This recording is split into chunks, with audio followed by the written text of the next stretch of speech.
तर मित्रांनो, तुम्हाला जर ॲक्शन कॅमेरा पाहिजे असेल ना, तर भावानं ॲमेझॉनला एक कडक ॲक्शन कॅमेरा आहे. कमी बजेटमध्ये 1300 रुपयांपर्यंत तुम्हाला हा वाला ॲक्शन कॅमेरा मिळून जाईल.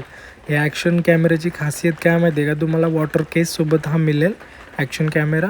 प्लस त्याच्यासोबत तुम्हाला ॲक्सेसरीज पण मिळतील. 30 मिनटं तुम्ही पाण्यामध्ये ठेवू शकता. ॲक्सेसरीज तुम्हाला जेवढ्या पाहिजे तेवढ्या त्या ॲक्शन कॅमेऱ्यासोबत मिळतील.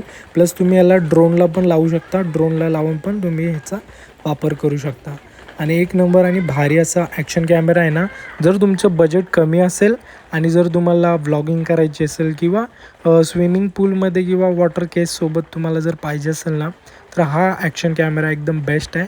हा मी यूज केला आहे, कारण माझ्या आधी नंतर मी गोप्रो यूज केला, त्यानंतर मी हा थोडा 1-2 दिवस झाल्यानंतर मी यूज केला. त्यामुळे मस्त होता हा ॲक्शन कॅमेरा. जर तुम्हाला घ्यायचं असेल तर नक्कीच डिस्क्रिप्शनमध्ये लिंक आहे, तर लिंकवर क्लिक करा आणि ॲक्शन कॅमेरा नक्की घ्या.